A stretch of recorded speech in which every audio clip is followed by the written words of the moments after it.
Alright, we're now up to our second tool in order to have the most amazing marriage in the world. So, we were speaking in the first tool, the first series, that we need to resolve fights and to look at fights as opportunity to create more love.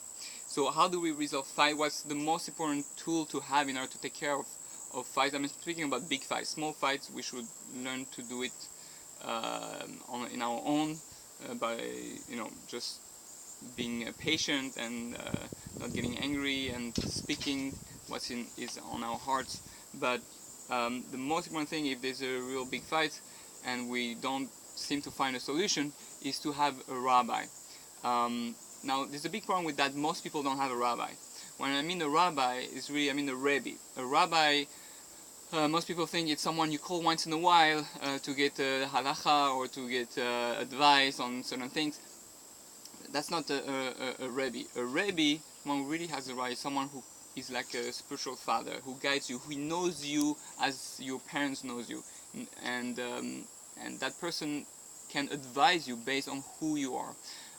The ideal for a couple is that they both have the same rabbi, that they both trust. They need to have someone they both trust, and they can speak to him, and you need to develop a relationship in order to have that trust and that respect for the rabbi. You need to choose, first of all, a rabbi who you feel knows what he's talking about, someone who is knowledgeable in the domain of marriage, and who himself, someone who works on his character trait all the time, and you need to have a constant relationship with him. Ideally, for a couple, would be to meet their rebbe once a week. Today it's very hard because there's very few rabbis available that can do that, but I would say a minimum of once a month, just a general check-in, like, yeah, that's what's happening in our life, and the rabbi checks if you're growing, if what you're doing, if you're learning, how's the relationship. So ideally is to have a rebbe that the husband and wife choose together, and that they both trust and both respect, and they learn together, or they meet him once a month or something like that, in order to get to know each other. And this way, the rabbi, which is better than a therapist, you could also have a therapist that you trust, but it's better than a therapist in the sense that he has a Torah knowledge also. Some rabbis actually are therapists themselves, or psychologists, and that's even better. But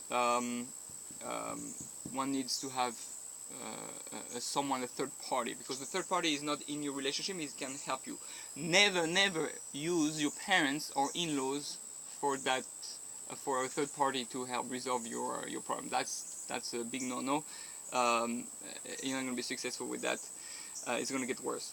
So ideally a rabbi. If you don't have a rabbi, find one. If you don't find one, then I will advise have a therapist. Today, therapist doesn't mean you have problems. It means we all need therapists today, so to speak. We all need to grow and work on ourselves. So find therapists you both trust, or a marriage counselor, or psychologist, and have his outside opinion, because this way he's not biased. Yeah, good luck.